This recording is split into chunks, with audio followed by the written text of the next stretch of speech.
रामकृष्ण हरी. नवनवीन व्हिडिओ पाहण्यासाठी विश्व माऊली वारकरी शिक्षण संस्था दिघांची या यूट्यूब चॅनलला सबस्क्राईब करा, लाईक शेअर जरूर करा व आवडल्यास नक्की कमेंट करा. रामकृष्ण हरी. आपली पंढरपूरची कार्तिक वारी सुद्धा खूप आनंदानं संपन्नतेने पार पडली आणि आळंदीची वारी ही आता आनंदानं पार पडते आहे.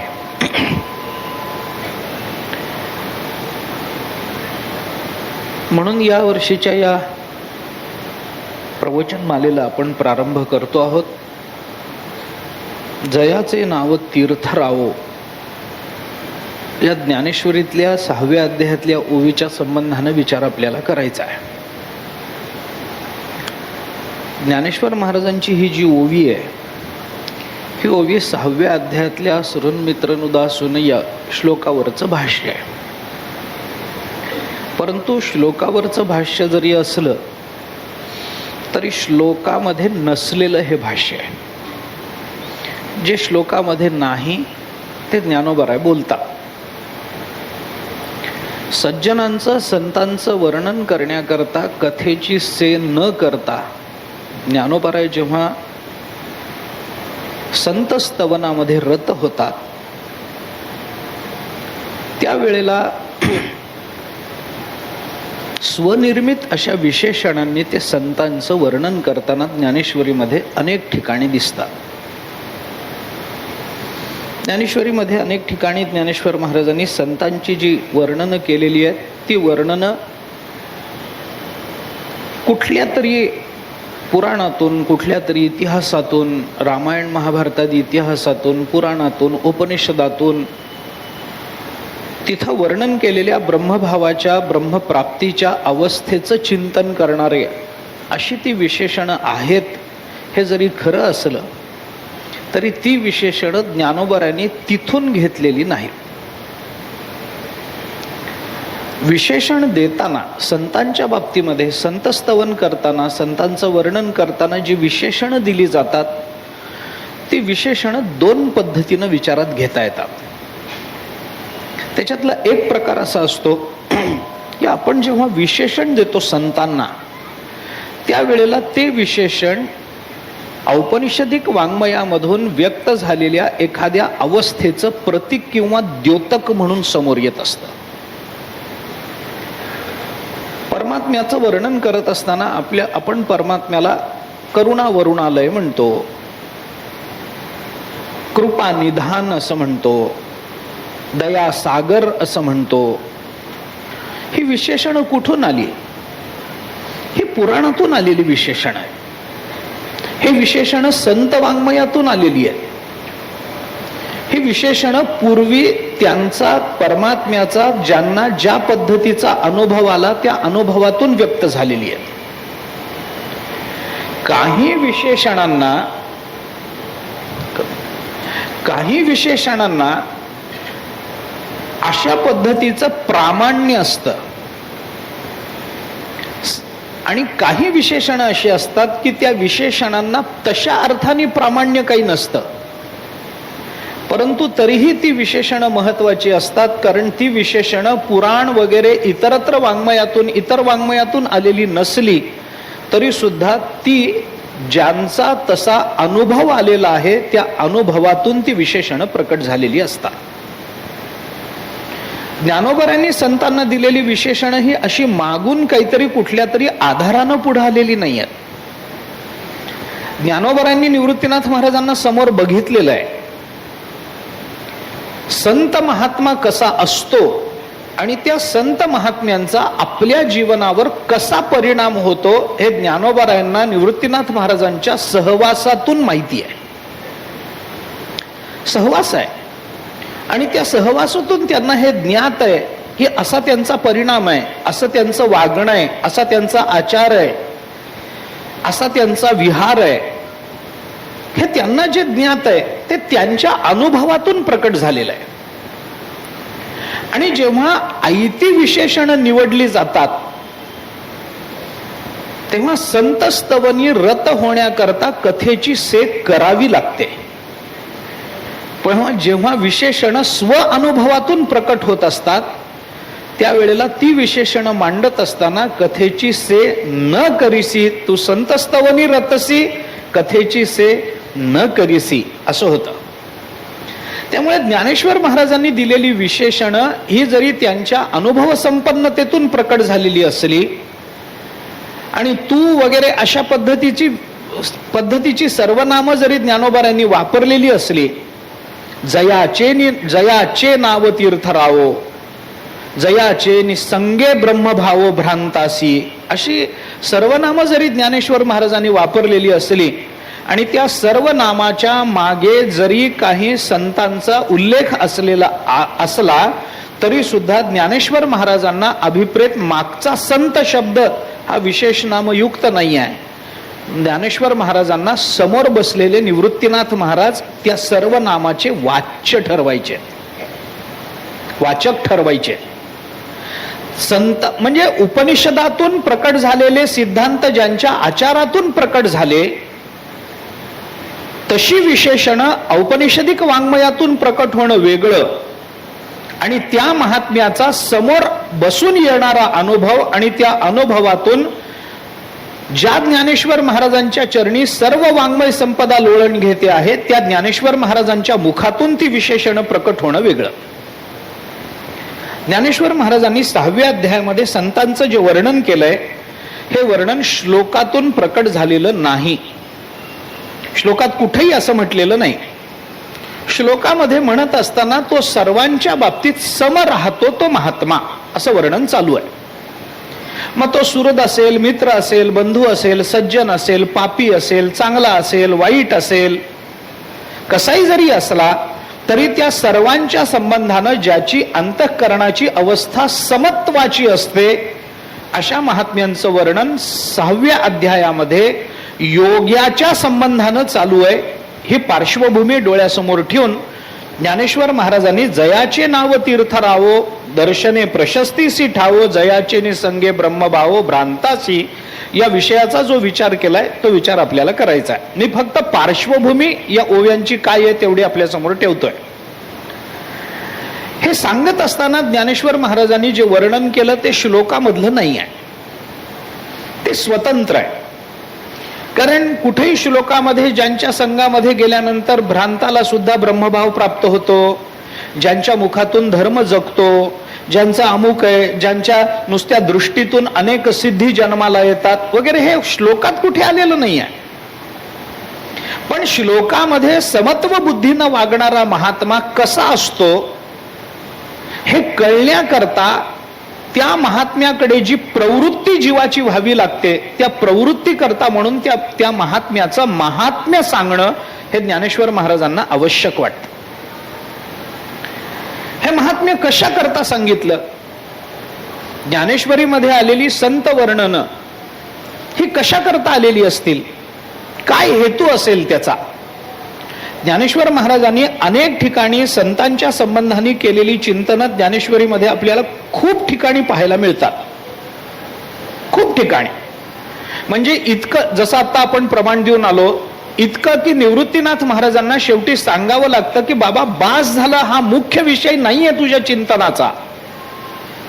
तुला सांगायचं आहे भगवान श्रीकृष्ण अर्जुनाला काय म्हणाले आणि तू काय सांगत बसलास, माझं वर्णन करत बसलास, संतांचं चिंतन. ते इथं महत्वाचं नाहीये, ते औचित्य नाहीये या विवरणाचं, ते बाजूला ठेव आणि भगवान काय म्हणाले ते सांग.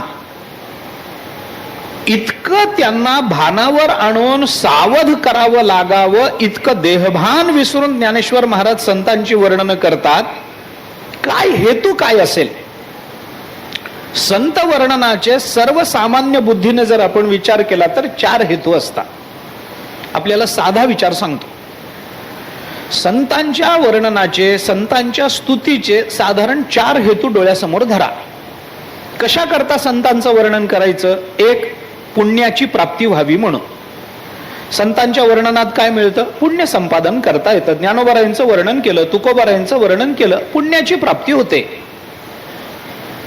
कारण त्याच्या मागची कारण आता लांब आहेत. संतांच्या वर्णनात पुण्य संपादन कसं होतं, वाचेकडून घडणारी ती सेवा कशी होते, इंद्रियाकडून घडणाऱ्या सेवेतून कोणत्या सेवेला पुण्य म्हणता येऊ शकतं या संबंधातला विचार स्वतंत्र आहे. आत्ता मला तो करायचा नाहीये. परंतु संतांची वर्णनं कशा करता केली जातात? पहिलं कारण, पुण्याची प्राप्ती करून घेता यावी, पुण्यार्जनाकरता म्हणून संत वर्णनं होतात. एक. दुसरा विचार जर आपण केला, म्हणजे तुकोबारायांची प्रमाण द्यायची झाली तर पुण्यवंत व्हावे घेता सज्जनांची नावे. सज्जनाचं नाव घेतलं की पुण्य प्राप्त होतं. ज्ञानदेव ज्ञानदेव म्हणता, ज्ञानदेव म्हणता माया गेली समूळ विलया. हे काय आहे? तुकाराम तुकाराम नाम घेता कापे यम. काय आहे हे? नामाचं महात्म्य आहे, नामाचं सामर्थ्य आहे. त्या नामाच्या उच्चारातून जीवनाला प्राप्त होणारी धन्यता आहे. ते नाम आपण कसं घेतो, काय घेतो याचा विचार स्वतंत्र. याच इथंच पुढं ही ओवी झाल्यानंतर पुढच्या 2 ओव्यांमधून ज्ञानोबारायांनी नुसतं विपाये आठविला चित्ता जरी झालं तरी दे आपुली योग्यता हा परिणाम त्याचा सांगितलाय. पुढे बोलतो मी त्या संबंधात. परंतु त्यांचं स्मरण करणं, त्यांचं चिंतन करणं, त्यांचं वर्णन करणं, पाप ताप दैन्य जाय उठा उठी झाली या भेटी हरिदासाची.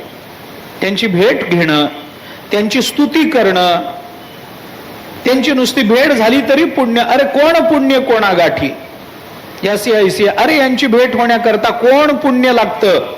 आणि तेवढं पुण्य काय आहे? धर्मशास्त्राच्या दृष्टीने, कर्म विपाकाच्या दृष्टीने आपण या गोष्टीचा विचार करून बघा. कोण पुण्य कोणा गाठी यासी ऐसी यांची भेटी आहे की नाही? एखाद्या गोष्टी आपल्याकडे काय कर्म विपाकाचा नियम काय आहे की आपल्याला जे फल प्राप्त करून घ्यायचं आहे ते फल जर पुण्याने प्राप्त होणार असेल तर तेवढ्या पुण्याचा संचय व्हावा, तर ते फल आपल्याला प्राप्त व्हावं. बरोबर? आता त्या फलाकरता करावं लागणारं कर्म, विहित कर्म, त्या कर्मातून प्राप्त होणारं जे काही अपूर्व रूपानं प्राप्त होणारं पुण्य आणि त्या पुण्याच्या योगानं अधिकार सिद्ध होऊन आपल्याला प्राप्त होणारं फल झालं. गंमत अशी असते की स्वर्ग प्राप्ती करता म्हणून पुण्य करणारे, शत एक जन्मा जन्मोनी ब्रह्मकर्मा वगैरे वगैरे, आपण ब्रह्मलोक घ्या स्वर्गलोक घ्या जे काही असेल ते स्वर्गातल्या प्रत्येक भोगाकरता करावं लागणारं पुण्यार्जन. मग कल्पवृक्षाखाली बसायचंय इतकं पुण्य खर्च करा, अमृताचं प्राशन करायचंय इतकं पुण्य खर्च करा, स्वर्गीची उर्वशी ऐकोनी जेवी माणुसी वारत्या लावी जती आकाशी यागाची या म्हणे स्वर्गाहन जावे तरी तेथ काय खावे या लागी धावे याग करू.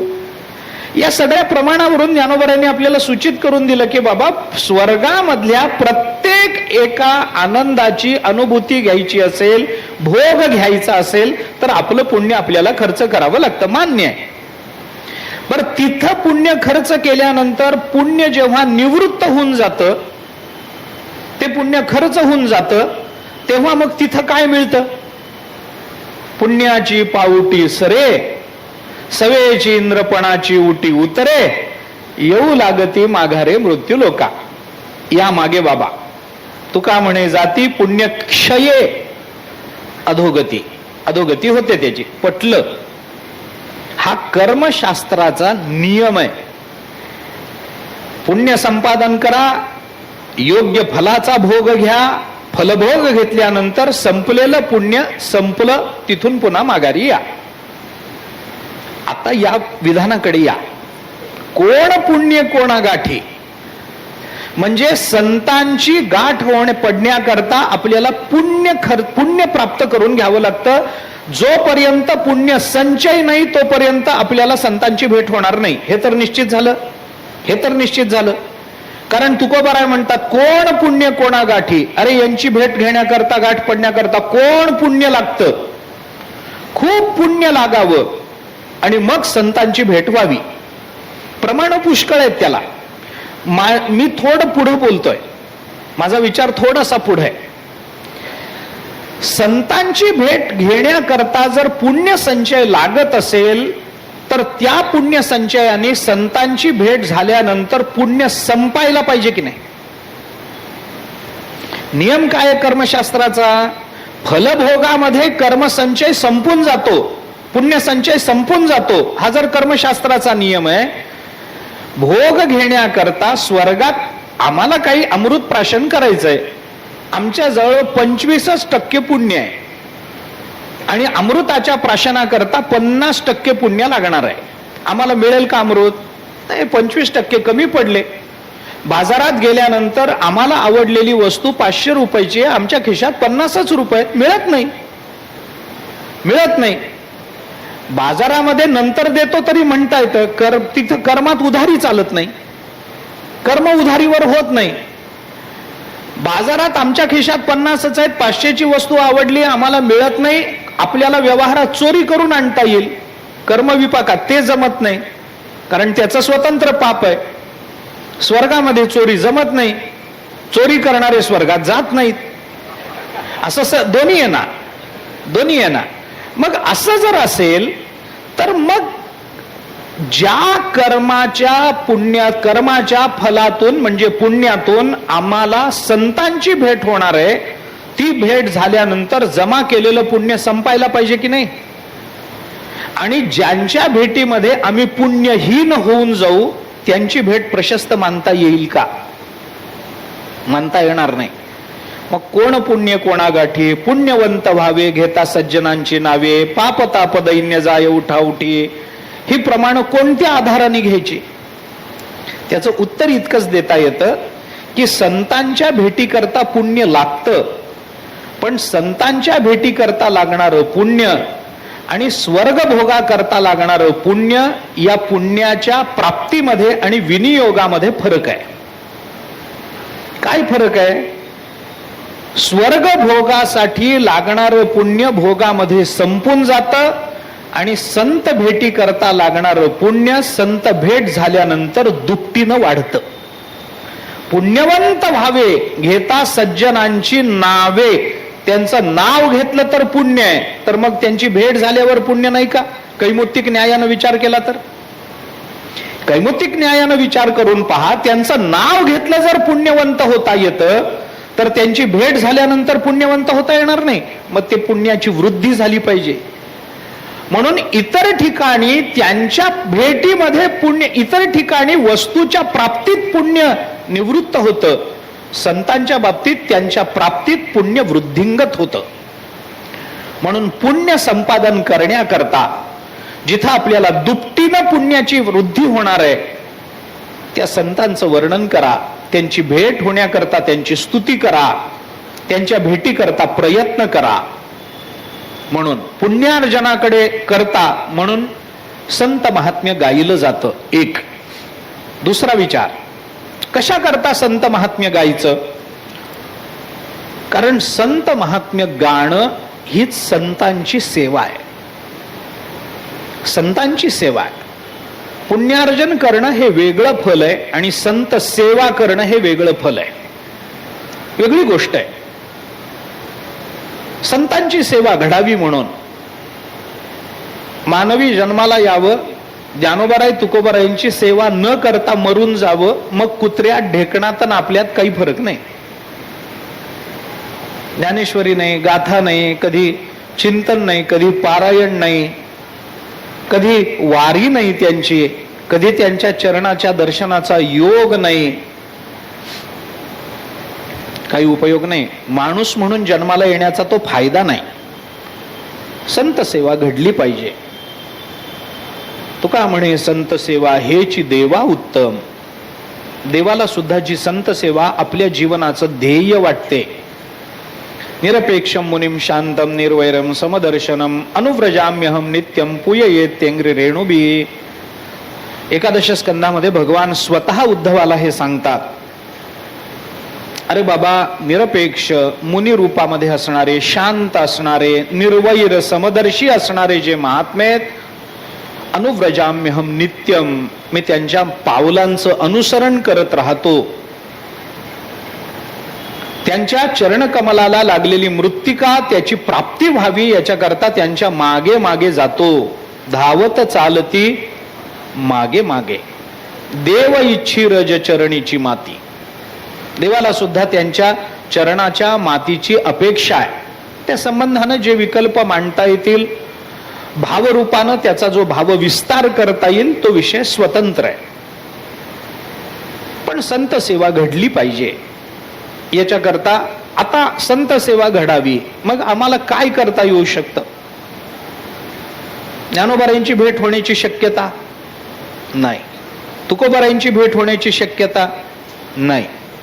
कुठलेच संत तशा अर्थाने प्राप्त पुण्यातून आपल्याला प्राप्त होऊ शकत नाहीत.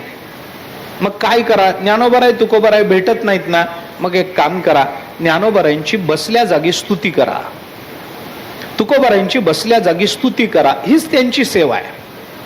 काही धावपळ करायचं कारण नाही.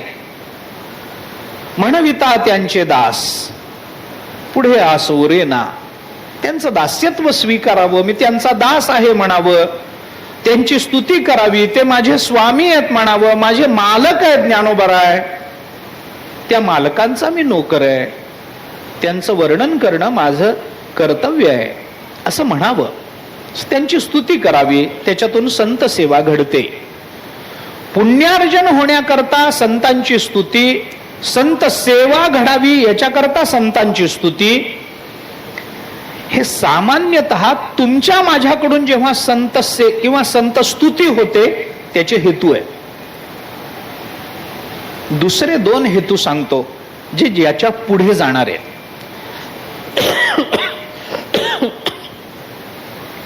काय हेतू? कशा करता संतांची स्तुती करावी? संतांची स्तुती करण्याचा तिसरा हेतू असा आहे की त्या संतांच्या स्तुतीमधून इतरांची संत प्रवृत्ती वाढावी. मोठी माणसं ज्ञानोबारायांचं का, तुकोबारायांना ज्ञानोबारायांचं वर्णन करण्याचं काय कारण आहे सांगा ना? काय कारण? काय अधिकाराचा विचार केला, आध्यात्मिक अधिकाराचा विचार केला तर तुकोबाराय हे ज्ञानोबारायांपेक्षा कमी आहेत का? वारकरी संप्रदाय मानत नाही. सगळे संत एका अधिकारावर असतात. आपल्याला जेवढे ज्ञानोबाराय प्रिय तेवढेच तुकोबाराय प्रिय, तेवढेच गोरोबा काका, तेवढ्याच जनाबाई, तेवढ्याच मुक्ताबाई. आपण कुठे भेद करतो त्यांच्यामध्ये? हा कालाचा फरक असेल. एक आधी अवताराला आले असतील, एक नंतर अवताराला आले असतील, एक अगदी अलीकडे अवताराला असतील, गोष्ट वेगळी ना. पण अधिकाराचा भेद आहे का? काही भेद नाही. लोकांना विनाकारणच त्यांच्यामध्ये भेद बघावा वाटतो. जातीवरून वाटल्या गेलेल्या संतांबद्दल तर मला बोलायचंच नाही, कारण तो विषय आपण बोलावा या लायकीचाही नाही. वारकऱ्यांनी बोलूच नाही त्या संबंधामध्ये. काही विषय त्याचा विषयच नाही. पण लोकांचं महत्व कशाने? ते म्हणतात अहो ज्ञानोबाराय तुकोबाराय फरक नाही का, त्यांनी भिंत चालवली, यांनी कुठं चालवली? ह्याच्यावरून त्यांच्या अधिकाराची चर्चा करायची का? त्यांनी चालवली, त्यांच्या समोर चांगदेव आले म्हणून, यांच्या समोर आले नाहीत म्हणून यांनी चालवली नाही. चालवता येत नव्हती असं नाही ना. तुकोबारांना चालवता येत नव्हती का? चालवता येतच होती त्यांनाही, फक्त त्यांना चालवण्याची गरज पडली नाही, चालवण्याची आवश्यकता पडली नाही. कोणी योगी वाघावर बसून आला नाही त्यांच्या समोर म्हणून तुकोबारायांनी भिंत चालवली नाही. तसा जर योगी तुकोबारायांच्या काळात आला असता तर तुकोबारायांनी भिंत काय, अख्खा भंडारा डोंगर चालवला असता. काय फरक? काय अशक्य काय आहे सांगा ना त्यांना. काय अशक्य? अशक्य ते तुम्हा नाही नारायणा, हे तुकोबाराय देवाला बोलतात. तसं आपणही तुकोबारायांना, तुकोबारायांनीच केलेलं ज्ञानेश्वर महाराजांचं वर्णन ते उधार घेऊ आपण आणि तुकोबारायांकडे लावून देऊ. करील ते काय नो हे महाराज, परी पाहे बीज शुद्धांगी. काय लागत नाही तुकोबारायांकडे? वाटेल ते करण्याचं सामर्थ्य आहे. अधिकाराचा विचार केला तर सगळे संत समान अधिकारावर आहेत, तिळ मात्र फरक नाही. आणि दोन संतांमध्ये जो फरक करतो तो वारकरीच नाही, असूच भक्त असूच शकत नाही, असूच शकत नाही. आपल्याला सगळे संत तेवढेच प्राणप्रिय आहे, तेवढेच पूज्य आहेत, काही कमी नाही. मग तुकोबारायांना ज्ञानोबारायांचं वर्णन करण्यात काय मिळालं? समान अधिकारावर असलेले, नाही समरूप झालेले, इतके समरूप झालेले, एकरूप झालेले की तुकोबारायांनी ज्ञानोबारायांचं वर्णन केलं तर स्वतःच वर्णन करण्याचा दोष यावा इथपर्यंत एकरूप झालेले. अजून काय पाहिजे? अजून काय पाहिजे? तरी तुकोबाराय ज्ञानोबारायांचं वर्णन करतात ना, तरी नामदेवराय नाथ महाराज ज्ञानोबारायांचं वर्णन करतात ना, जनावेळेला तरी ज्ञानदेव मंगळमुनी म्हणावं वाटतं ना, तरी सगळ्या संतांना ज्ञानोबारायांचं वर्णन करावं वाटतं, मुक्ताबाईला योगी पावन मनाचा म्हणावं वाटतं त्यांना. ही वर्णनं कशा करता आली जर समान अधिकाराची आहेत तर? म्हणून या वर्णनाचा तिसरा हेतू जो परार्थी आहे, पुण्य संपादन करणं, संत सेवेमध्ये रत होणं, हे स्वार्थी हेतू झाले. हेतूमध्ये दोन प्रकार असतात, स्वार्थी हेतू आणि परार्थी हेतू, दोन प्रकार असतात. वाङ्मयाच्या बाबतीमध्ये मम्मटांनी जेव्हा काव्याची प्रयोजनं सांगितली तेव्हा 6 प्रयोजनं आली की नाही त्याच्यामध्ये? त्या 6 म्हणजे त्या काव्यप्रकाशाच्या टीकेतच हे वर्णन आहे म्हणून ते सांगतो मी आपल्या. काव्यम यशसे अर्थकृते व्यवहारविदे शिवेत रक्षतये सद्य परनिर्वृत्तये कांता संमित तयोपदेश युजे. 6 प्रयोजनं आली काव्याची. त्याच्यामधली पहिली 2 प्रयोजनं ही स्वार्थी आहेत आणि नंतरची 4 प्रयोजनं ही परार्थी आहेत असं टीकेमध्ये आलं. त्याच्यावरून सांगतो. प्रयोजनामध्ये 2 प्रकार असतात. काही प्रयोजन स्वार्थी असतात. तुमचा आमचा परमार्थ जो चालू आहे तो स्वार्थी प्रयोजनाने बद्ध आहे, आणि संतांचा जो परमार्थ आहे तो केवळ आणि केवळ परार्थी प्रयोजनाने युक्त आहे. जगाच्या कल्याणा. आपला परमार्थ कशा करता चालू आहे? स्वतःच्या कल्याणा. मी का ज्ञानेश्वरी वाचतो? माझं कल्याण व्हावं म्हणून. म्हणजे चूक नाहीये त्याच्यामध्ये, तो दोष आहे. स्वार्थी म्हणलं की लगेच दोषास्पद, आणि परार्थी म्हणलं की असं नाहीये. आम्ही का वारीला येतो? आमच्या करता. आम्ही का पारायण करतो? आमच्या करता. आम्ही का दानधर्म करतो? आमच्या करता. आम्ही का तीर्थस्नान करतो? आमच्या करता. आमच्या पापाची निवृत्ती व्हावी म्हणून. का वारीला येतो? आम्हाला पुण्य मिळावं म्हणून. माझा परमार्थ माझ्या व्यक्तिगत जीवनाकरता चालू आहे.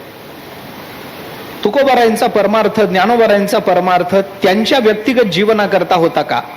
जगाच्या कल्याणा. आनंदाचे आवारू मांडू जगा. या भाषा बघा ना, त्यांच्या भाषा बघा.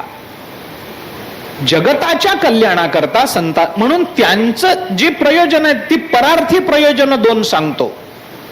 संतांची स्तुती कशा करता? तुमच्या माझ्यासारख्या आज्ञ जीवांची संतांकडे प्रवृत्ती व्हावी याच्याकरता संत स्तुती संत वाङ्मयामध्ये येते. विचार करा. ज्ञानोबारायांचं वर्णन करण्याची गरज नाथ महाराजांना का पडावी? तुकोबारायांना का पडावी? समकालीन असणाऱ्या नामदेवरायांना का पडावी? समकालीन असणाऱ्या गोरोबा काकांना, चोखोबारायांना, जनाबाईला का ती गरज पडावी? ज्ञानोबारायांचं वर्णन करण्यातून त्यांना पुण्य पाहिजे होतं का? अरे पाप पुण्याच्या पलीकडे गेलेली ही मंडळी आहेत ना, त्यांना कोणत्या पुण्याची अपेक्षा आहे? नामदेवरायांना कोणतं पुण्य मिळवायचं राहिलं होतं? ज्यांच्या जवळ परमात्म्याजवळ जे नित्य आहे, ज्यांच्या जवळ परमात्मा नित्य आहे, ज्यांच्या हातचा नैवेद्य परमात्मा आवडीनं भक्षण करतोय, ज्यांच्या घरी परमात्मा दिवाळीला जातोय, ज्यांना दळायला मदत करायला परमात्मा वीट सोडून जातोय. युगे 28 विटेवरी उभा, आणि दळायला काय उभ्या उभ्याने दळून आला काय? जनाबाईकडे बसला असेलच की नाही? मग हे 28 युगाचं उभं राहण्याचं अभिवचन ज्या भक्ताकरता मोडावं वाटतं, तोडावं वाटतं, तो भक्ताला पुण्याची गरज असेल काय? त्या जनाबाईंना पुण्य संपादन करण्याची गरज असेल काय? काही नाही ना. मग तरी यांनी का वर्णन? काही संत सेवा घडावी काय? काय राहिलंय संत सेवा घडण्याचं? तरी का वर्णन केलं? कशासाठी सांगितलं चालविली? सांगितलं रेड्यामुखी वेद बोलविला? कशा करता म्हटलं कैवल्याचा पुतळा? त्याचं एकच कारण आहे, हे वाचून तुमची माझी प्रवृत्ती त्यांच्या सेवेकडे व्हावी, हा हेतू आहे. आपल्यालाही असं वाटावं की अरे नाथ महाराज तुकोबारायांसारखे महात्मे ज्या ज्ञानोबारायांच्या वर्णनाकडे प्रवृत्त झाले, ज्या ज्ञानेश्वरीचं वर्णन त्यांनी केलं, ती ज्ञानेश्वरी काय आहे एकदा वाचू तरी, एवढं तरी आपल्याला वाटलं पाहिजे. हा परार्थी हेतू संत वर्णनामध्ये असतो बऱ्याच वेळेला. संतांच्या स्तुतीचे जे हेतू मी आपल्याला सांगतोय त्याच्यातला हा तिसरा हेतू आहे. सामान्य जनांची संतांकडे प्रवृत्ती वाढावी, संत वाङ्मयाची प्रवृत्ती वाढावी, संत सेवेची प्रवृत्ती वाढावी, त्यांच्या अंतःकरणामध्ये सत्वशीलतेचा उदय व्हावा, त्यांच्या अंतःकरणामध्ये संतांच्या बद्दलची आवड निर्माण व्हावी, याच्याकरता संतांची स्तुती केली जाते. आणि शेवटचा हेतू आपल्याला सांगता येऊ शकतो, संतांचं वर्णन कशा करता संतांनी केलं. दुसरा हेतू परार्थीच आहे, हा स्वार्थी नाही आहे. चौथा हेतू सांगतोय मी, हा हेतू सुद्धा परार्थीच आहे. कशा करता संतांचं वर्णन करायचं?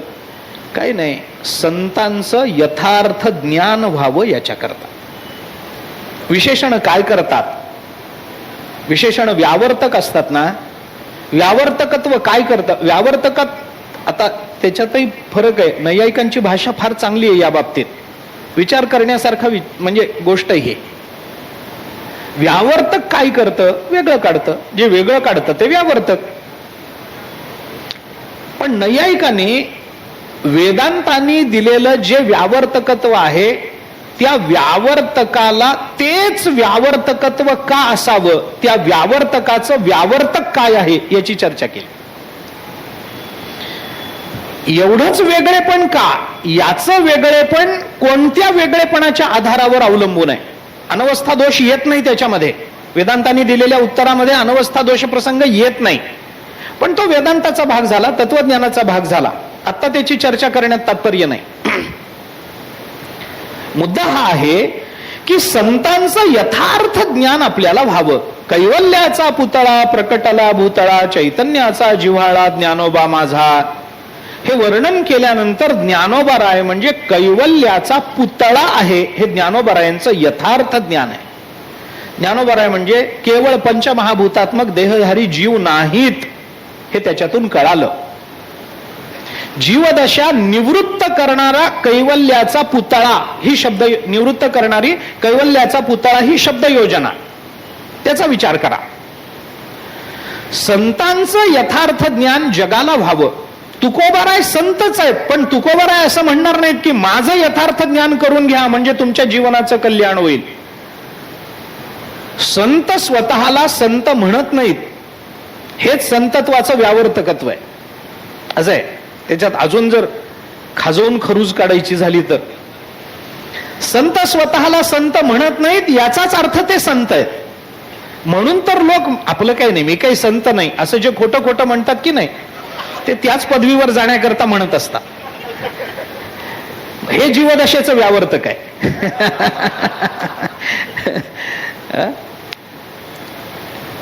तुकोबाराय म्हणणार नाहीत माझी स्तुती करा मुक्त व्हा म्हणून. तुकोबाराय म्हणतील ज्ञानोबारायांचं ज्ञान करून घ्या. तुकोबाराय म्हणतील नाथ महाराजांचं नामदेवरायांचं ज्ञान करून घ्या. नामदेवराय संत आहेत, मी संत आहे असं तुकोबाराय बोलणार नाहीत, नामदेवराय बोलणार नाहीत, ज्ञानोबाराय स्वतः बोलणार नाहीत. एरवी तरी मी मूर्खू म्हणणारे ज्ञानोबाराय काय म्हणतील? मला संत म्हणान, माझी स्तुती करान, माझं ज्ञान करून घ्या म्हणून नाही. म्हणून संतांच्या स्तवनाची 4 प्रयोजनं असतात. त्याच्यात 2 स्वार्थी प्रयोजनं असतात, 2 परार्थी प्रयोजनं असतात. स्वार्थी जी प्रयोजनं असतात ती जीवाच्या कल्याणाकरता असतात. परार्थी प्रयोजन ही जीवाच्याच कल्याणाकरता असतात. पण स्वार्थी प्रयोजन जीवाकडून प्रवृत्त होत असतात आणि परार्थी प्रयोजन जीवाच्या कल्याणाकरता असली तरी संतांकडून प्रवृत्त झालेली असतात. ही त्याची वर्गवारी आहे. एकूण जर आपल्याला विभाग करायचे झाले तर अशा पद्धतीनं करता येते.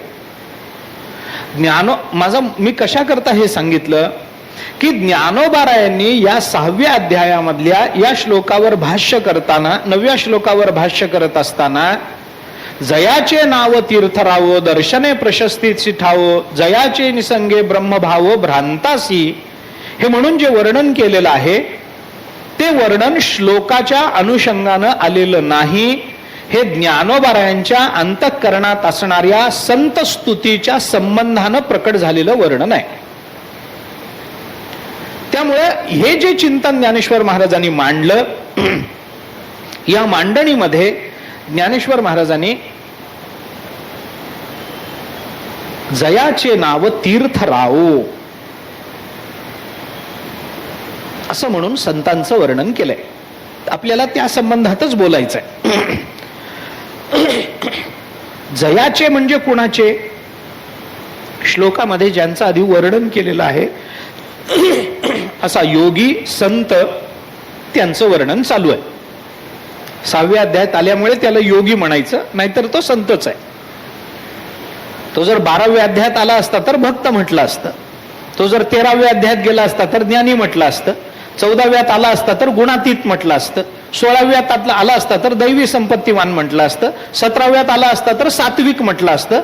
2ऱ्या अध्यायात आला असता तर स्थितप्रज्ञ म्हटलं असतं. एवढंच आहे.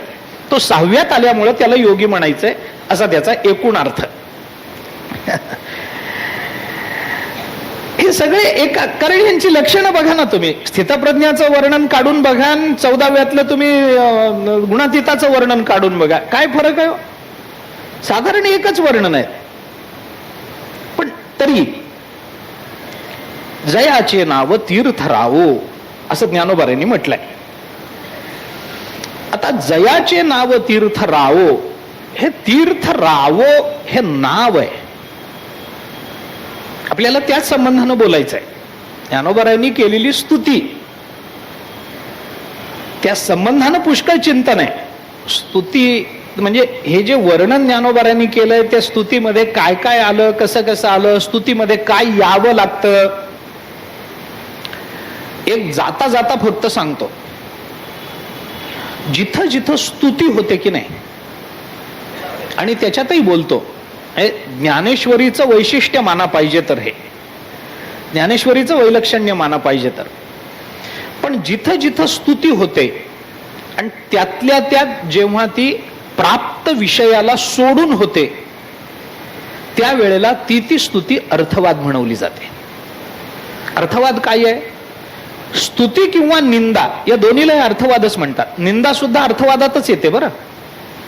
निंदा सुद्धा, अवास्तव स्तुती किंवा अवास्तव निंदा हे दोन्ही अर्थवादातच येतं. अर्थवादाचा विचार वेदांतांनी फार कधीच केला नाही, त्यामुळे ज्ञानेश्वरीतही तो येत नाही. अर्थवादाचा विचार मीमांसकांचा आहे. मीमांसा जास्त अर्थवाद मानते, कारण वेदांताकडे ज्ञानपर श्रुती आणि कर्मपर श्रुती यांच्या समन्वयाचा विचार आहे. मीमांसेकडे ज्ञानपर श्रुतीचा विचारच नसल्यामुळे कर्मपर श्रुती विद्यार्थ्यांना जरी मानली गेलेली असली तरी सुद्धा असलेल्या ज्ञानपर श्रुतीची व्यवस्था लावण्याकरता त्यांना अर्थवादाची संगती स्वीकारावी लागते. वेदांताकडे अर्थवाद स्वीकारायचं तसं काही ठोस कारण नाही आहे. पण तरी सुद्धा विरोध हे गुणवादस्यात अनुवादो अवधारिते भूतार्थवादस्तद्धानात अर्थवादस्त्रिधा स्मृतः अशा 3 प्रकारचा अर्थवाद वेदामध्ये उपनिषदामध्ये आपल्याला दिसून येतो. मीमांसा विशेषत्वाने त्याचा विचार करते. विरोध दिसत असला तर गुणवाद माना, अनुवाद हाही एक अर्थवादच आहे. ज्ञात वस्तूचं पुन्हा पुन्हा केलेलं चिंतन. अनुवाद म्हणजे काय असतो? अग्निर्हि मत्स्य भेषजम हे वाक्य त्याच्याकरता मीमांसेने प्रस्तुत केलं. अग्नी हे थंडीवरचं औषध आहे, हे कोण बोलतं? श्रुती बोलते. आता थंडी वाजत असली तर शेकोटी पेटवावी हे कळण्याकरता उपनिषदाचा अभ्यास लागतो का? काय कारण आहे मला सांगा ना. आपल्याला जर खूप थंडी वाजत असली तर आपण शेकोटी पेटवून ऊब घेतली पाहिजे. अग्नीजवळ बसलं की थंडी जाते हे कळण्याकरता वेद वाचा, उपनिषद वाचा, शास्त्राचं चिंतन करा, कुणाकडे तरी जाऊन शिका, मग ब्रह्ममायेचे घोटाळे ध्यानात घ्या, मग कळतं की अग्नी पेटवला म्हणजे थंडी जाते. हे काय? अरे लहानपणापासूनचे अनुभव आहेत. हे आम्हाला उपनिषदांनी नाही सांगितलं, आम्हाला जे माहिती होतं तेच उपनिषदांनी सांगितलं, म्हणून तो अनुवाद झाला. अनुवादाचा अर्थ तोय. ते तुकोबारांनी म्हटलंय ना, हे जे अनुवाद सदा सर्व काळ करोनी गोपाळ कालासेव, हे तुकोबाराय बोलतात ना, आम्ही अनुवाद करू. अनुवाद करू म्हणजे काय? तुकोबारायांची नामदेवरायांची भूमिका तिथली वेगळी आहे. म्हणून नामदेवरायांनी केलेलं गोपाळ काल्याचं चिंतन किंवा भगवान श्रीकृष्णाच्या बाळक्रीडा या अनुवाद नाहीत, तुकोबारायांनी केलेला अनुवाद आहे. असं आहे त्याच्यात. म्हणजे नामदेवरायांनी केलेलं जे चिंतन आहे त्या चिंतनामध्ये भागवतात नसलेली प्रसंग आले की नाही, आले. गर्गसंहितेत नसलेले प्रसंग आले की नाही. ते राधेनी खोली, नाथ महाराजांच्या गवळणीमध्ये राधेनी खोलीमध्ये बोलवलं गोपिकेने, मग दार लावून घेतलं, मग बोलायला लागली. बोलता बोलता म्हणाली, कान्होबा जरा तू फारच लहान पडतोस, तुझ्याबरोबर कसं बोलावं कळत नाही. समान वयाचं झालं म्हणजे गप्पा मारायला मोकळेपणा येतो, मोठा हो ना. मग भगवान म्हणाले मोठा होतो. मग भगवान मोठे झाले. मोठे झाल्यानंतर अर्थात थोडा आवाजही मोठा झाला, घोगरा झाला. वय वाढतं तसा आवाजात बदल होता. मग ते मोठा कोणीतरी माणूस खोलीत बसलाय आणि आपल्या सुनेने आतून कडी लावून घेतलीये हे बाहेरच्या सासूला कळलं. तिला संशय आला सुनेबद्दल. ती दरवाजा वाजवायला लागली. सून घाबरली. सुनेने कान्होबाला सांगितलं, कान्होबा ती आता आली सासू, ही ब्याद आली बाहेर. आता भगवान म्हणाले, अरे आता तू मोठा झालास, मी मोठा, असे लोकांना संशय येईल, व्यभिचाराचा शिक्का बसेल माझ्यावर, व्यभिचारिणी म्हणतील मला. मग नको नको, तू पटकन लहान हो, मी दार उघडते. भगवान म्हणाले, ते सांदीपनी ऋषींच्या आश्रमामध्ये मोठं व्हायचा मंत्र लक्षात राहिलाय, लहान व्हायचं विसरूनच गेलो. आता आली पिढा. मग तिला गयावया करा, पाया पडा, अमुक करा, मग बरोबर लहान होतो. हा प्रसंग ना भागवतात आहे, ना गर्गसंहिता आहे, ना कुठल्याच भक्तिशास्त्रीय पूर्वीच्या ग्रंथामध्ये नाही. पण नाथ महाराजांनी ही गवळणीमध्ये हा प्रसंग सांगितलाय. कुठून आला हा? कुठून आला? हा अनुभव आहे. पण तुकोबाराय जे जे प्रसंग सांगतात ते नामदेवराय, गर्गसंहिता, भागवत याच्यातलेच असल्यामुळं तुकोबाराय म्हणतात हेची अनुवाद सदा सर्व काळ. अनुवाद आणि अनुभवामध्ये हा फरक पडतो. असो, पण तुकोबारायांनी केलेला अनुवाद हा अर्थवाद नाहीये, हे लक्षात घेतलं पाहिजे. आणि भूतार्थवाद हा तिसरा एक अर्थवाद सांगितला गेला. 3 प्रकारचे अर्थवाद. असो, मी कशा करता बोलत होतो, कुठलीही स्तुती ही जेव्हा प्रवृत्त होते तेव्हा स्तुती म्हटलं की त्याच्यात अर्थवाद येतो. एखाद्या माणसाची माणसाने केलेली स्तुती, ते बोलायचं असलं तरी ती स्तुती असते, तो अर्थवाद असतो. म्हणजे त्या विषयाचं ते महत्व तेवढ्या पुरतं लक्षात घेतलं पाहिजे. आता प्रस्तावनेमध्ये प्रमोद महाराज बोलले, हे असं आहे, ही प्रवचनमाला म्हणजे अशी आहे, महाराजांचं बोलणं म्हणजे असं आहे. हे काय आहे? हे त्यांनी प्रेमाने केलेली स्तुती आहे. ह्या अर्थवादच आहे. माणसं वारीला आलं आणि तुमची प्रवचनं ऐकली नाहीत ना, वारी झाल्या सर, हे मला माहिती आहे, माझ्या समोर बोलताय, बोललंच पाहिजे. व्यक्तीनं व्यक्तीची केलेली ती स्तुती आहे, मान्य आहे की, पण त्याच्याने माझं महत्व वाढावं असं नसतं. ज्ञानेश्वरीची प्रवचनं चांगली झाली, ही ज्ञानेश्वरी चांगली आहे एवढाच त्याच्यातला अर्थ असतो. त्याच्यातला अर्थ तो नसतो. तो बाकीचं जे माझ्याबद्दलचं बोलणं, प्रेम असलं की आपण नेहमी उदाहरण देतो ना, अर्थवादाचं सर्वोत्तम उदाहरण म्हणजे सासूनं केलेलं जावयाचं वर्णन. सर्वोत्तम उदाहरण, याच्या पलीकडे दुसरा अर्थवाद असूच शकत नाही. खरं काय असतं त्याच्यामध्ये? एका सासूने सांगितलं, महाराज जावई इतका छान मिळाला. म्हटलं असं काय काय करता? अमुक आहे तमुक आहे. बरं आहे ना? ते म्हणले, महाराज एकदम सज्जन माणूस. त्याच्यातला माणूस आहे एवढंच खरं आहे, सज्जन आहे. असं काय खरं असतं? हे म्हणायचं असतं, हे म्हणायचं असतं. कोणीही कुणाची जेव्हा स्तुती करतो ना तेव्हा त्याच्यामध्ये अर्थवाद असतोच असतो. हा नियमच आहे. स्तुती म्हटलं की अर्थवाद आला. स्तूयते अनेन इति वा स्तुतीही. स्तवन करणे, स्तुती करणं म्हणजे काय? स्तवन हा शब्द आहे. स्तूयते कसं शब्द कसा चालेल बघा. स्तूयते, तो स्तुती करतो. म्हणजे काय करतो? ती स्तुती म्हणजे थोडं बढा चढाके वाढवून, नसलेलं चिकटवून. नसलेलं बोलावंच लागतं. माणूस फार सज्जन आहे, माणूस फार चांगला आहे, फार अभ्यास केलाय. आता त्याच्यापेक्षा विद्वान काय जगात कोणी नसतोच काय? असतो. मग तोही वर्णन करतो, नाही नाही यांनी माझी स्तुती केली पण तसं काही नाही, मी गरीबच माणूस आहे, साधा माणूस आहे, माझं काय आहे. ती त्यांनी स्वतःची केलेली स्तुतीच असते. हा,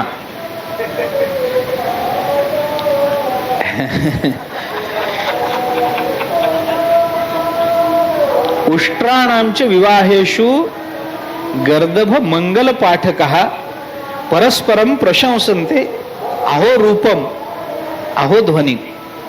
ते उंटाच्या लग्नामध्ये गाढव गेलं मंगलाष्टक म्हणायला.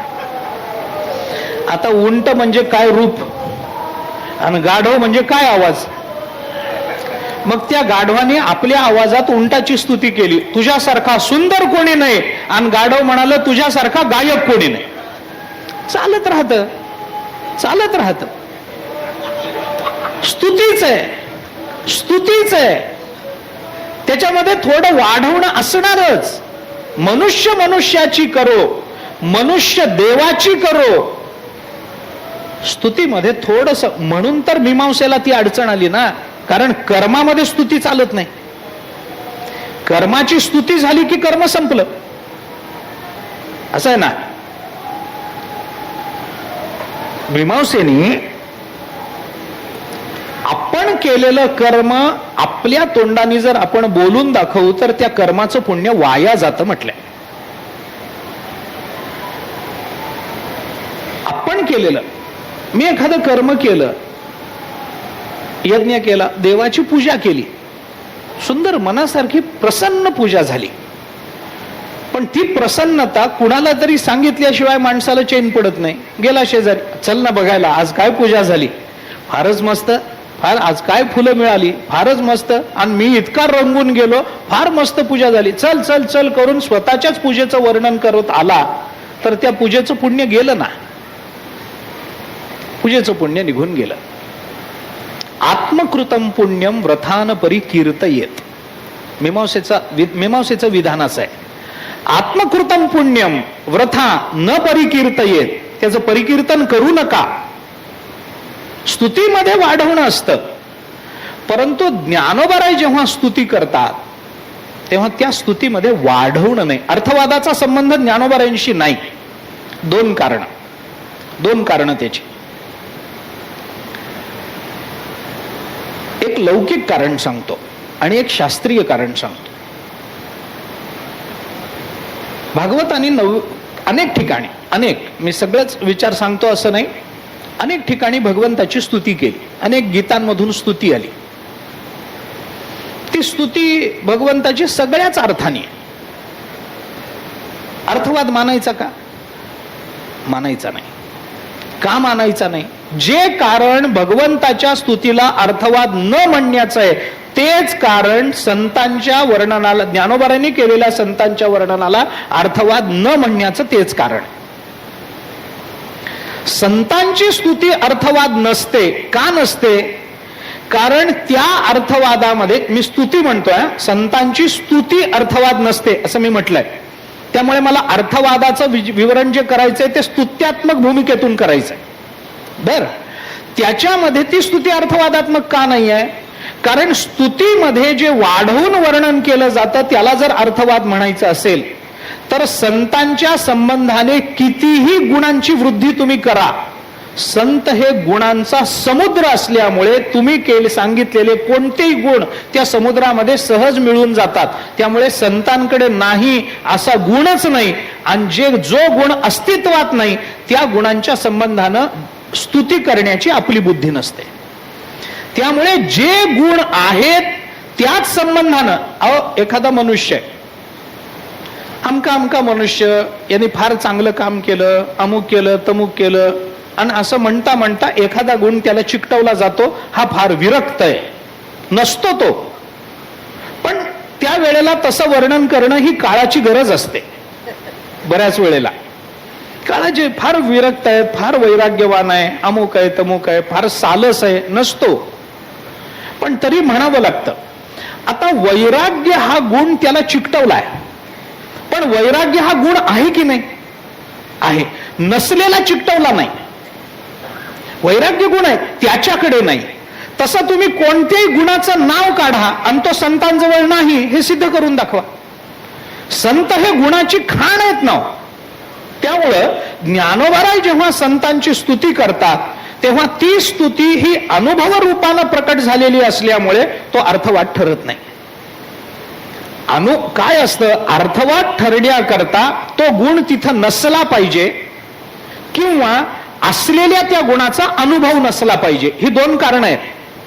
गुणांचा अर्थवाद होण्याची कारण दोन: गुण नसावा किंवा असला तरी अनभिज्ञ असावा.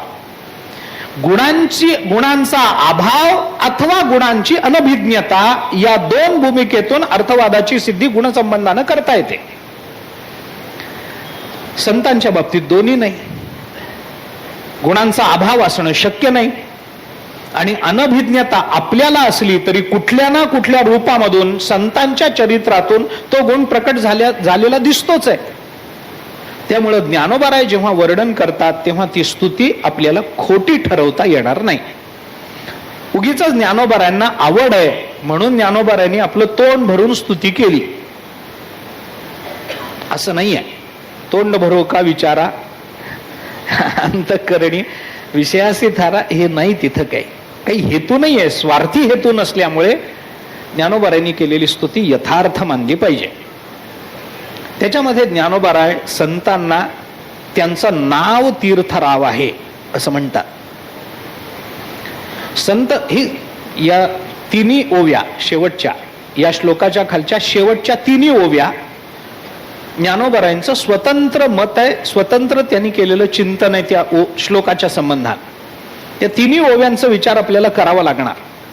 मला बोलायचंय तीर्थरावाबद्दल, मी तेवढंच बोलणार आहे, गोष्ट खरी आहे. पण प्रस्तावनेमध्ये मला हे सांगून जायचंय पुढं.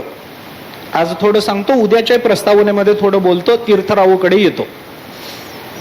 ज्ञानोबारायांनी वर्णन सुरू करताना त्या संतांचं पहिल्यांदा त्यांच्या नावापासून प्रारंभ केला. जयाचे नाव तीर्थराव, नावापासून सुरुवात केली. कोणत्या संतांचं नाव तीर्थराज आहे? तीर्थराज कोणत्याच संतांचं नाव नाही, संतांना दिलेलं हे विशेषण.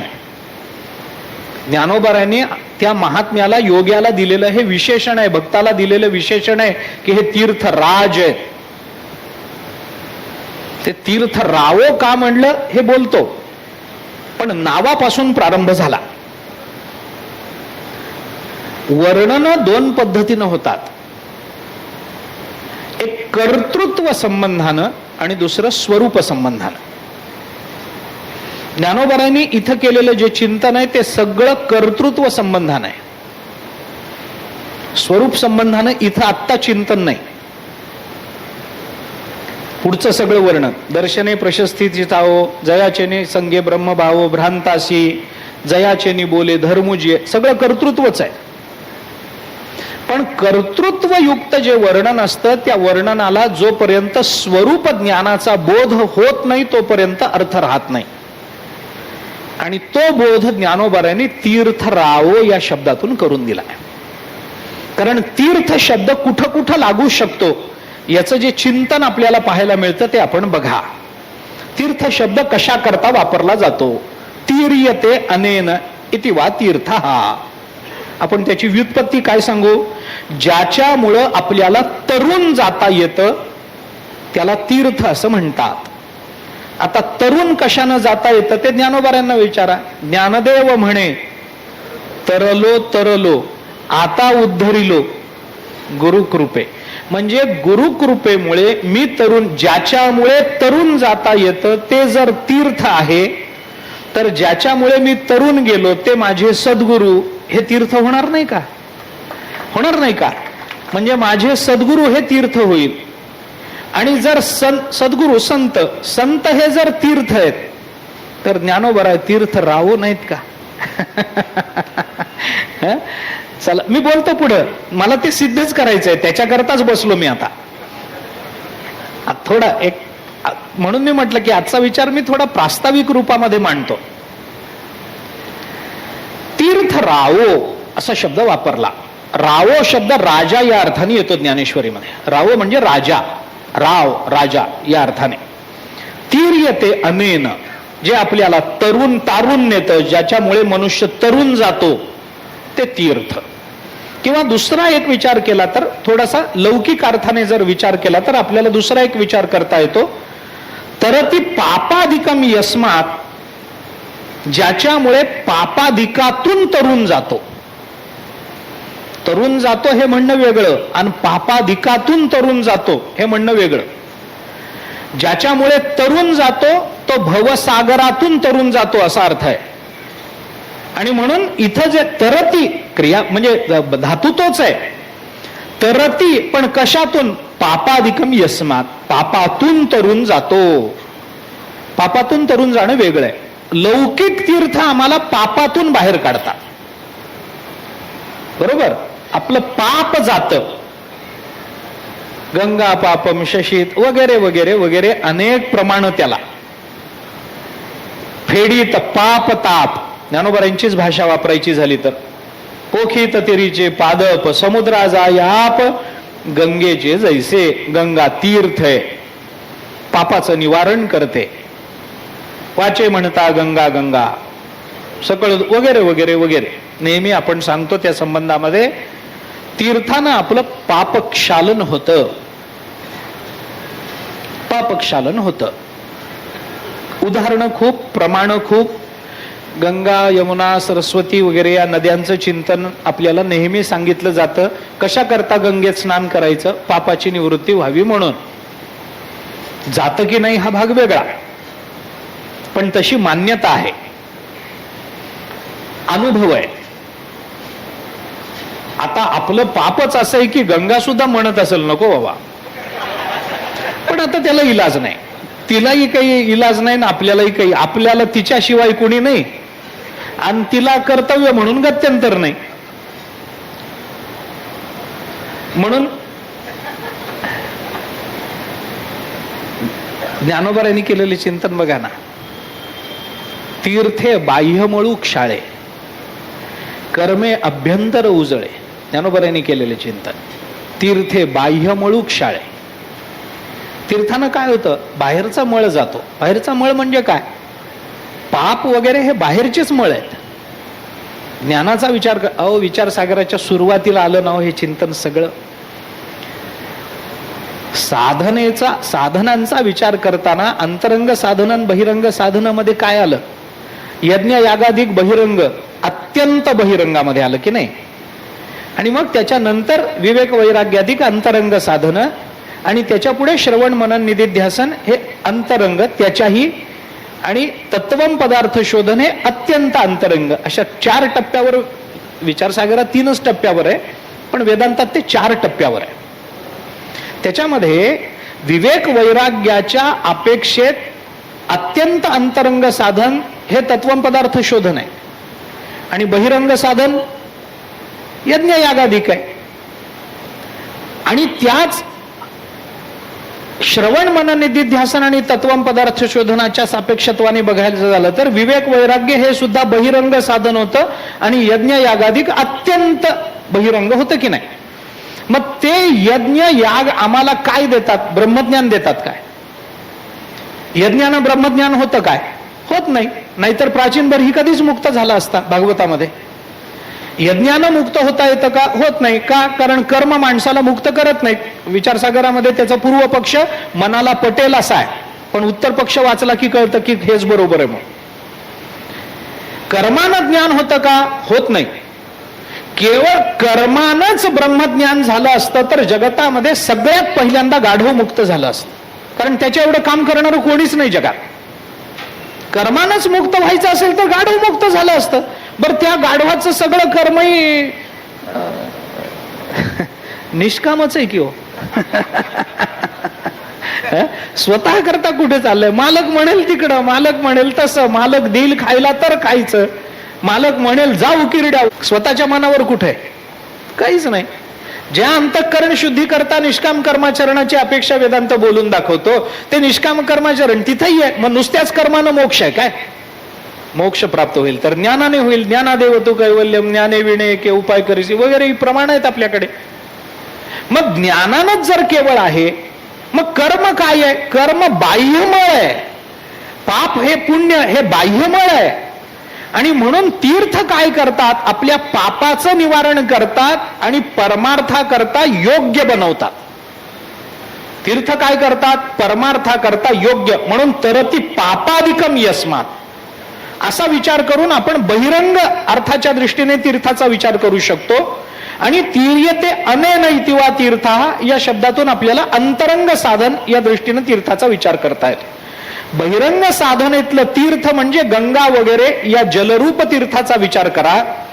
आणि तीर्यते अनेन या अर्थाने विचार करून जे आपल्याला भवसागरातून तरुण नेतं, या अंतरंग साधनेच्या दृष्टीने तीर्थाचा विचार करताना तिथं तीर्थ शब्द गुरु, गुरुकृपा, ब्रह्मज्ञान या सगळ्या अर्थाने घ्या. पद्मपुराणामध्ये तीर्थरूपा ही साधवहा असं एक वचन आलंय. साधू हे तीर्थरूप असतात. आपल्याकडे मोठ्या माणसांना तीर्थरूप लिहायची सवय. तीर्थरूप मोठ्या माणसांना तीर्थरूप असं म्हणतो. वडिलांना, आजोबांना घरामध्ये आता पत्र लिहायची बंद झाल्यामुळं ते राहिलं नाही. हा, ते हे व्हॉट्सअप हे आल्यामुळं पत्र लिखाण बंद झाले. परीक्षेतच मुलांना काय येत असेल ते असेल, पण त्याच्यात ते संस्कार नसतात. वडिलांना काय लिहावं, तीर्थरूप लिहावं, कसं लिहावं, काय लिहावं, काहीतरी लिहितात झालं. वही काही लिहित नाहीत हे नशीब आहे, नाहीतर तेही लिहितील पत्रात वडिलांना, काही त्याचं काही नाही. तीर्थरूप, तीर्थरूपा ही साधवहा असं एक वचन आहे. असो, मी कशा करता बोलतो, संतांना तीर्थरूप म्हणणं या दृष्टीने आपण विचार करून बघा. किंवा या तीर्थांचा विचार करताना कुणाकुणाला तीर्थ म्हणावं या संबंधातले विचार आहे. मी पुढे बोलणार आहे, आत्ता ते बोलणार नाही. मला आत्ता बोलायचंय ते ज्ञानेश्वर महाराजांच्या या 3 ओव्यांच्या संबंधानं एक साकल्यानं विचार फक्त मांडायचा. जयाचे नाव तीर्थराव, दर्शने प्रशस्तीसी ठावो, जयाचेनी संगे ब्रह्मभावो भ्रांतासी. ही सगळी वर्णनं ऐका. ज्याच्या संघामध्ये गेल्यानंतर भ्रांत बुद्धीच्या पुरुषाला सुद्धा ब्रह्मभाव प्राप्त होतो असे ते महात्मे. त्यांचं दर्शनच आनंददायी असतं ते महात्मे. ज्यांचं नावच तीर्थराज आहे असे ते महात्मे. जयाचे बोले धर्मू जिये, ज्यांच्या बोलण्यामध्ये धर्म जगतो असे ते महात्मे. दिठी महासिद्धी ते विये, त्यांची दृष्टी ही महासिद्धींना जन्म देणारी आहे. देखे स्वर्ग सुखादी इये खेळू जयाचा, आणि स्वर्ग सुख वगैरे ज्याचा खेळ आहे, खेळ कर्मणूक आहे असा महात्मा. विपाये जरी आठविला चित्ता, क्वचित काही अन्य कारणामुळे सहजच, विपाये या शब्दाचे अनेक अर्थ आहेत, सहजच जरी त्यांचं स्मरण झालं तरी दे आपुली योग्यता. नुसतं त्यांच्या स्मरणामध्ये ते आपली योग्यता प्रदान करून टाकतात. हे असो असं म्हणून शेवटी एक हुकमाचं टाकतातच पान ज्ञानोबार आहे. हे असो असं ज्ञानोबारांनी म्हटलं की पुढचं जे असतं ना ते मागच्यापेक्षा फार वेगळं असतं. हे असो, मग काय असो, पुढे काय म्हणायचंय, प्रशंसिता लाभू अथी. माझा मुद्दा इथे आहे. हे असो प्रशंसिता लाभू अथी, त्यांची नुसती प्रशंसा केली तरी सुद्धा मोठा लाभ प्राप्त होतो. तीर्थरावो या शब्दाच्या अनुषंगानं या सगळ्या विशेषणांचा मला विचार करायचा आहे. मी करणारच आहे. मला असं वाटतं की तीर्थराव या शब्दातल्या तीर्थ शब्दाचा धातू बघा, त्याची व्युत्पत्ती बघा, ते पाप बघा, पुण्य बघा, ते तीर्थ अंतरंग का बहिरंग बघा, हे सगळं नंतर आहे.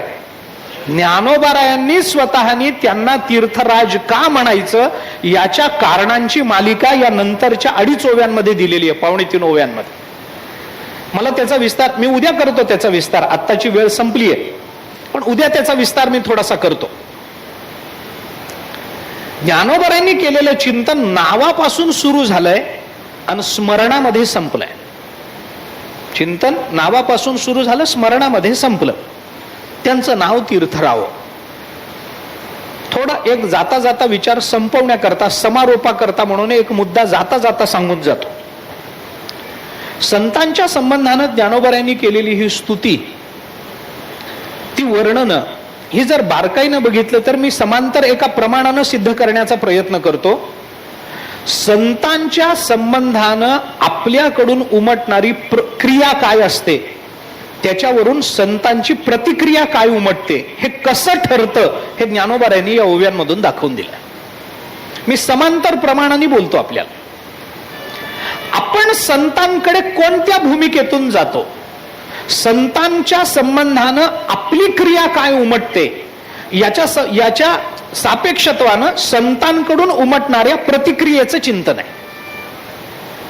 मी आपल्याला साधं सांगतो, उदाहरण समांतर प्रमाण म्हणालो ते प्रमाण देऊन जातो. धन्य काळ संत भेटी, पायी मिठी पडली तो, संदेहाची सुटली गाठी, झालो पोटी शीतळ, भवनदीचा झाला तारा, या उत्तरा प्रसादे, तुका म्हणे मंगळ आता, कोण दाता याहुने. तुकोबारायांचा अभंग सगळ्यांच्या परिचयाचा पाठ असलेला अभंग आहे. धन्य काळ संत भेटी. बघा तुकोबारायांनी काय काय सांगितलंय त्याचा विचार करा. तुम्ही नुसती संतांची भेट घ्या, काळ धन्य आहे. प्रतिक्रिया काय उमटली, आमच्या काळाची धन्यता त्यांच्या नुसत्या भेटीत उमटली. जर आम्ही त्यांच्या पायी मिठी मारली किंवा वेगळं करायचं असेल तर संत भेट झाल्यानंतर मनुष्य पहिल्यांदा काय करतो, पाया पडतो. पायी पडली तो, समजा आपण पायावर पडलो, संदेहाची सुटली गाठी, आणि त्या पायावर पडल्यानंतर त्या पायाला मिठी मारावी वाटली. तिसरी प्रतिक्रिया, तिसरी क्रिया, पायी पडला आणि पायाला मिठी मारली, झालो पोटी शीतळ. मिठी मारलं त्यांनी आपल्याला उठवलं, उठ बाबा उठ, असं झोपून राहू नको, पडून राही न तये ठाई उगाच संताचे, उठ उठ उठ उठ. उठून उभं केलं. उठून उभं राहिल्यानंतर आपण त्यांच्याशी बोललो. बरं ना महाराज, परवा आमच्या गावी आला होता तुम्ही कीर्तनाला, फार गोड कीर्तन केलं, फार छान समाधान मिळालं, बरे आहेत ना तुम्ही. आपण त्यांच्याशी बोललो. आपण बोललो म्हणल्यानंतर ते न बोलता निघून जातील इतके मोठे महाराज संत नसतात. लक्षात आलं का. आपण त्यांच्याशी बोलायचं आणि त्यांनी न बोलता निघून जायचं असं होत नाही. आपण बरे आहात का तुम्ही असं म्हटलं की ते काहीतरी उत्तर देतील की नाही. त्यांच्या मुखातून निघालेला उत्तराचा कोणताही शब्द आपल्याकरता भवनदीचा तारा होतो. भवनदीचा तारा होणं म्हणजे काय, इथला तारा हा जो शब्द आहे ना, तो आकाशातला कोणताही तारा नाही. इथला तारा शब्द ध्रुव तारा आहे. ध्रुव तारा असाच अर्थ करायचा, कारण ध्रुव ताऱ्याची दिशा निश्चित आहे. आणि समुद्रामध्ये रस्ता चुकलेली जी जहाजं असतात त्यांना योग्य दिशेला प्रवृत्त करणारा ध्रुव तारा असतो, कारण त्याची दिशा निश्चित असते. त्यामुळे त्या ताऱ्याकडे बघून समुद्रात रस्ता चुकलेली जहाजं जर मुक्कामाला पोचतात, तर भवसागरात भरकटलेल्या आमच्यासारख्या जीवांना सुद्धा योग्य दिशा देण्याकरता त्यांच्या मुखातून निघालेलं उत्तर शब्द हा सुद्धा आमच्याकरता मुक्कामावर पोचणारा ध्रुव तारा होतो. क्रिया काय उमटली, आम्ही त्यांच्याशी बोललो. क्रिया काय उमटली, आम्ही त्यांना भेटलो. भेटल्यावर प्रतिक्रिया काय उमटली, धन्य काळ झाला, काळ धन्य झाला. क्रिया काय घडली, आम्ही पायी पडलो. प्रतिक्रिया काय उमटली, संदेहाची गाठ सुटली. क्रिया काय झाली, आम्ही त्यांच्या पायाला मिठी मारली. प्रतिक्रिया काय उमटली, पोटी शीतळ झालो. क्रिया काय घडली, आम्ही त्यांच्याशी बोललो. प्रतिक्रिया काय उमटली, त्यांच्या उत्तरातून आम्ही भवसागर तरून गेलो. क्रिया काय उमटली, आम्ही त्यांच्याकडे याचना केली. महाराज दिसले, संत दिसले, देव दिसले की जोडी पसरायची आपल्याला सवय आहेच आहे, आणि पसरावीच. तिथं नाही तर कुठं पसरावी. ज्ञानोबारायांच्या जवळ जाऊनच फाटका पदर पसरला पाहिजे. तुकोबारायांच्या समोर जाऊनच याचना केली पाहिजे, याचक झालं पाहिजे, भिकारी झालं पाहिजे. तिथंच होऊ शकतो भिकारी. आम्ही त्यांच्याकडे याचना केली. क्रिया काय उमटली, आम्ही त्यांच्याकडे याचना केली. आणि प्रतिक्रिया काय उमटली, तुका म्हणे मंगळ आता, आमचं मंगल करून दिलं, कोण दाता याहुने. याच्यापेक्षा मोठा दाता कोण असू शकेल. संतांच्या संबंधानं आपल्याकडून जी क्रिया उमटते त्या क्रियेची प्रतिक्रिया संतांकडून कशी उमटते हे तुकोबारायांनी आपल्याला दाखवून दिलं. पण तुकोबारायांनी हे जिथं दाखवून दिलं, म्हणजे तुकोबारायांनी ज्या अभंगामध्ये दाखवून दिलं त्याला प्रमाण काय, तर या 3 ओव्या त्याला प्रमाण आहे. मी थोडं मागे पुढे जाऊन मागे येतो, उलटा विचार करतोय बरं. तुकोबारायांच्या या विधानाला, या सिद्धांताला प्रमाण काय आहे? प्रमाण या 3 ओव्या आहे. काय 3 ओव्या? ते तीर्थराज आहेत. आम्ही त्यांच्याकडे गेलो आणि त्यांचं दर्शन घेतलं. दर्शने प्रशस्तीसी ठाव. आम्ही त्यांच्या संगात राहिलो. भ्रांतासीही ब्रह्मभाव प्राप्त झाला. आम्ही त्यांच्याकडे गेल्यानंतर आम्ही त्यांच्याशी बोललो. जयाचेनी बोले धर्मजीये. आम्ही बोललो, त्यांच्यातून धर्म प्रकट झाला. आम्ही त्यांच्या नजरेच्या टप्प्यात आलो, त्यांनी फक्त आमच्यावर दृष्टी टाकली, आम्हाला महासिद्धींची प्राप्ती झाली. आम्ही ज्यांच्याकडे गेलो, थोडा वेळ बसलो आणि करमणूक करण्याकरता म्हणून त्यांनी आम्हाला स्वर्गादी आमच्या समोर खेळ करण्याकरता म्हणून स्वर्गाधिक लोक आमच्या समोर प्रकट केले. आम्ही त्यांच्याकडे गेलो, भेटलो, पाया पडलो, याच्यापैकी काहीच झालं नाही. आम्हाला त्यांच्याकडे जाण्याची संधीच मिळाली नाही. घरीच बसून राहिलो. वारीला येता आलं नाही. कार्तिकी गेली हो, या कोरोनामुळं वारी गेली, आळंदी गेली, वारी गेली, देहूची वारी गेली, पैठणची वारी गेली, पंढरपूरच्या वाऱ्या गेल्या. आषाढीला ज्ञानोबारांबरोबर चालत जाता आलं नाही. तुकोबारांबरोबर प्रवास करता आला नाही. त्यांनी बोटाला धरून पांडुरंगाचे चरण दाखवावेत असं इतकी वर्ष घडलं. या वर्षी घडलं नाही. काहीच करता आलं नाही. काहीच करता आलं नाही. घरी बसून राहावं लागलं. घराबाहेरही पडता आलं नाही. मग आम्ही काय क्रिया केली? ज्ञानोबराय म्हणतात, काही नाही, घरी बसून विपाय जरी आठविला चित्ता. आम्ही घरी बसून फक्त त्यांचं स्मरण केलं. त्या स्मरणातून त्यांच्याकडून उमटलेली प्रतिक्रिया काय? दे आपुली योग्यता. आपुली योग्यता. आपली योग्यता त्यांनी दिली म्हणजे काय केलं? ज्ञानोबारायांना आळंदीपासून पंढरपूर पर्यंत चालत जाण्याचं कारण नाहीये. ज्ञानोबारायांना बसल्या ठिकाणी पांडुरंग आहे. ज्ञानोबारायांनी आपल्याला इथेच करून दिलं. आपण ज्ञानोबारायांचं स्मरण केलं, आज सासवडला राहिलो असतो. आज एकादशी, आज द्वादशी, सासवडला पंगत झाली असती.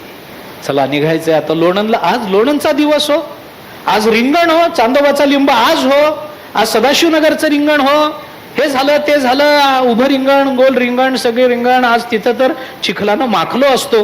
विपाय जरी आठविला चित्ता. सहज आमचं आठवणं चालू आहे. ज्ञानोबारांनी काय करून दिलं? आपली योग्यता. त्यांना तिथं जाण्याची गरज नाही, त्यांना बसल्या जागी पांडुरंगाची कृपा आहे. तसं ज्ञानोबारांनी तीच योग्यता आपल्याला देऊन टाकली. तुम्ही येऊ नका, तुम्ही बसल्या जागी स्मरण करा. मला जसं पंढरपूरला मुद्दाम जाऊन देवाचं दर्शन घ्यायची गरज नाहीये, तीच योग्यता तुम्हालाही देतो. देव तुम्हाला घर बसल्या कृपा करेल. दे आपुली योग्यता. ज्ञानोबारांनी ते केलं नाही. आपल्याकडून क्रिया काय उमटली? आम्ही त्यांची प्रशंसा केली आणि आम्हाला काय मिळालं? लाभ होती. आम्ही ज्या ज्या क्रिया संतांच्या संबंधानं प्रकट करतो, त्याच्या प्रतिक्रिया संतांच्या संबंधानं कशा प्रकट होतात या संबंधात ज्ञानोबारायांनी हे चिंतन केलं. आणि याच चिंतनाच्या आधारावर तुकोबारायांनी त्याच अनुषंगानं धन्यकाळ संत भेटीसारखे अनेक अभंग रचले की ज्याच्यातून संतांच्या संबंधानं आमची क्रिया आणि संतांची प्रतिक्रिया उमटेल. हे कशा करता सांगितलं? हे संतांचं महात्म्यच आहे. आम्हाला संत कळावेत याच्याकरताच आहे. मी तुमच्याकडे आलो, तुमच्याकडे काही काम केलं, तुम्ही मला त्याचा मोबदला दिला, या क्रिया समान आहेत. प्रतिक्रिया ही क्रियेच्या संबंधानं, क्रियेच्या अनुषंगानं आणि क्रियेच्या तीव्रतेच्या संबंधानं उमटत असते.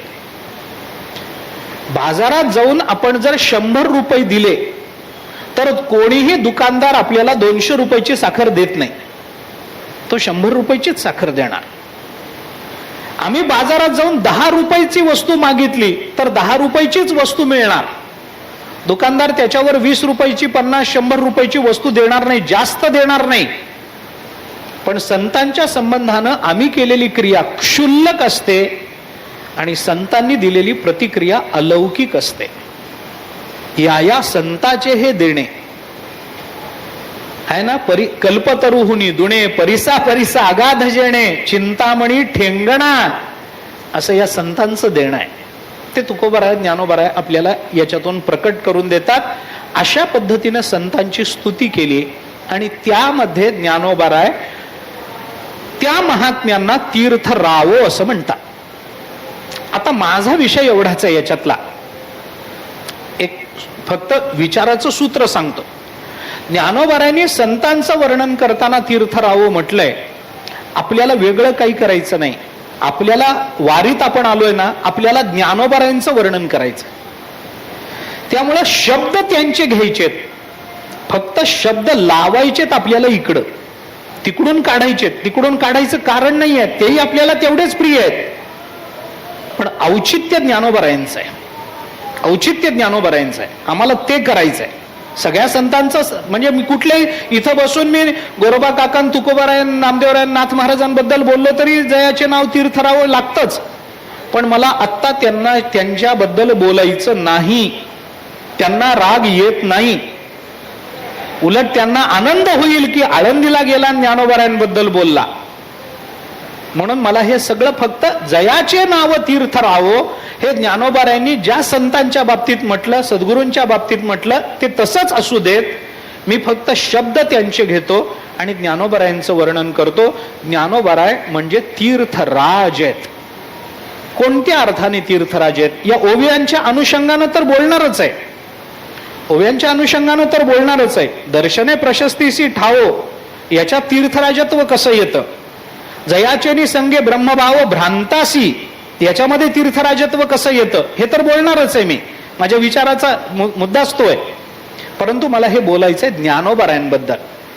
तीर्थराज म्हणत असताना ज्ञानोबाराय कोणत्या तीर्थाच्या संबंधानं आपल्याला ज्ञानोबारायांचा विचार करता येईल आणि ज्ञानोबारायांना तीर्थराज असं का म्हणता येईल याचा थोडासा विचार आपल्याला या संबंधात करायचा आहे.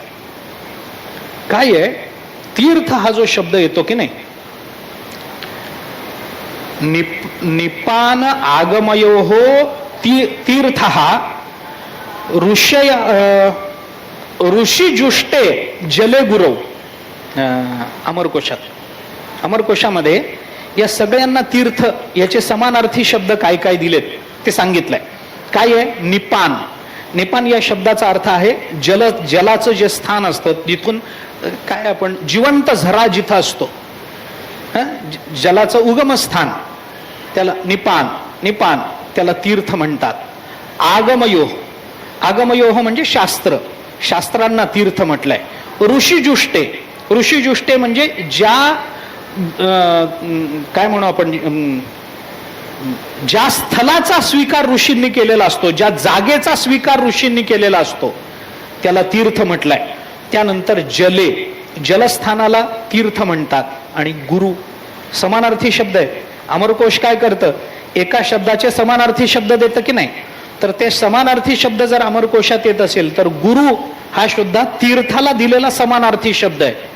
आणि गुरु हा शब्द जर तीर्थाला समानार्थी असेल तर ज्ञानोबाराय तीर्थरावो का आहेत, याचा गुरु राज का आहेत ज्ञानोबाराय, याचा एक विचार आपल्याला करता येण्यासारखा आहे. तीर्थाचं तीर्थत्व कशामुळं आहे याचा विचार करायचा आहे. नारदांच्या तीर्थीकुर्वंती तीर्थानी या सूत्राचा मला त्या संबंधानं आधार घ्यायचा आहे. आणि त्या आधारानं त्यांनी तीर्थाला तीर्थरूपत्व दिलं म्हणून ते तीर्थराज कसे आहेत, त्यांचं तीर्थराजत्व नुसत्या गुरु रूपामध्ये नसताना ते अन्य रूपामध्ये कसं प्रकट होणार आहे, या संबंधामध्ये ज्ञानोबारायांचं तीर्थरावो हे विशेषण आपल्याला जे ज्ञानोबारायांकडे लावायचं आहे ते यथार्थ कसं आहे या संबंधातला विचार करायचा आहे. तो विचार उद्याला करू. आज पहिला दिवस म्हणून फक्त या विषयाची थोडीशी प्रस्तावना मी केली. तीर्थराज या शब्दाच्या संबंधानं जो मला जो विचार मांडायचा आहे, जे चिंतन करायचं आहे, तो विचार उद्याला पाहू. पुंडलिक वरदे हरी विठ्ठल, श्री ज्ञानदेव तुकाराम विठ्ठला विठ्ठला विठ्ठल विठ्ठल विठ्ठल विठ्ठल विठ्ठल. पुंडलिक वरदे हरी विठ्ठल, श्री ज्ञानदेव तुकाराम, माऊली ज्ञानेश्वर महाराज की जय. जगद्गुरु तुकाराम महाराज.